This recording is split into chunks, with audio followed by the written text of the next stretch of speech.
मार्जी जो 11 साल की थी उसने उस रात अपनी डायरी में किताब के बारे में लिखा भी था।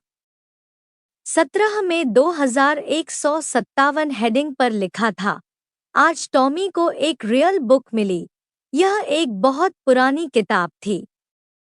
मार्जी के दादाजी ने एक बार कहा था कि जब वह छोटे थे तब सभी कहानियां कागज पर छपी होती थी। उन्होंने पन्ने पलटे जो पीले और झुर्रीदार थे, और शब्दों को पढ़ना बहुत मजेदार था जो स्क्रीन पर चलने के बजाय रुके हुए थे। और फिर जब वे पिछले पन्ने पर वापस लौटे तो उस पर वही शब्द थे जो पहली बार पढ़ने पर थे। टॉमी ने कहा, क्या बेकार की चीज है ये किताब, जब तुम पढ़ लोगी तो तुम इसे फेंक दोगी।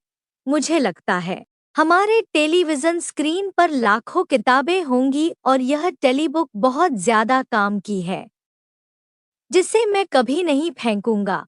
मार्गी जो 11 साल की थी और उसने टॉमी जितनी टेलीबुक नहीं देखी थी। वह 13 साल का था।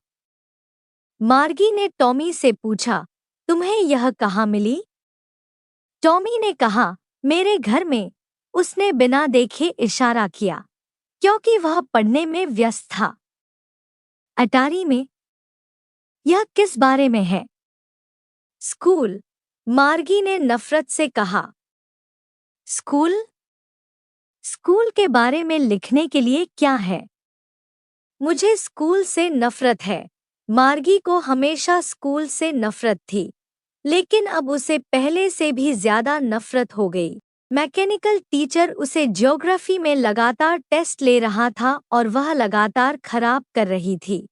फिर एक दिन उसकी मां ने दुखी होकर काउंटी इंस्पेक्टर को बुला लिया, जो एक गोल छोटा आदमी था जिसका चेहरा लाल था और उसके पास डायल और तारों के साथ औजारों का एक पूरा डिब्बा था। उसने मार्गी को देखकर मुस्कुराया और उसे एक सेब दिया।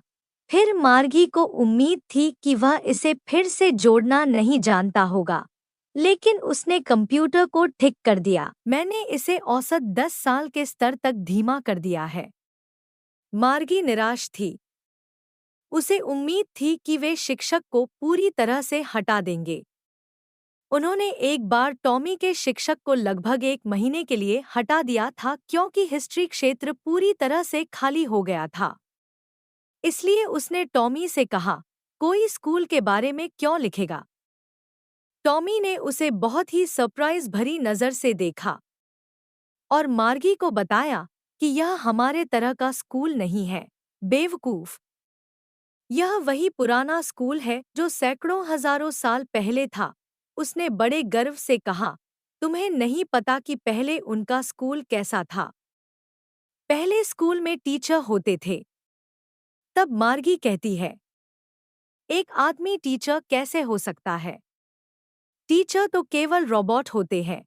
तभी मार्गी की माँ वहां आकर कहती है कि चलो मार्गी, तुम्हारे स्कूल का समय हो गया है। मार्गी उदासी से टॉमी से कहती है कि कितना इंटरेस्टिंग बात हो रही थी, तुम मुझे स्कूल के बाद आगे की स्टोरी बताना। टॉमी ने किताब को ले जाते हुए बोला, सोचूंगा। फिर मार्गी अपने स्कूल के लिए रेडी होती जो उसके बेडरूम में था। कंप्यूटर स्क्रीन पर फ्रैक्शन का सम चमक रहा होता है और मार्गी जवाब देने की जगह उसने आह भरते हुए वह उन पुराने स्कूलों के बारे में सोच रही थी जब उसके दादा दादी छोटे लड़के थे। पूरे मोहल्ले के सभी बच्चे स्कूल एक साथ जाते थे। स्कूल के मैदान में हंसते और चिल्लाते थे। स्कूल के कमरे में एक साथ बैठते थे। दिन के अंत में एक साथ घर जाते थे। वे एक जैसी चीजें सीखते थे, इसलिए वे होमवर्क में एक दूसरे की मदद कर सकते थे और इस बारे में बात कर सकते थे। और टीचर एक मैन थे सोचे जा रही थी। स्क्रीन पर मैकेनिकल टीचर चमक रहा था। जब फ्रैक्शन और का सम मांग रहा था, मार्गी सोच रही थी कि पुराने दिनों में बच्चों को यह कितना पसंद आया होगा। वह सोच रही थी कि उन्हें कितना मजा आया होगा।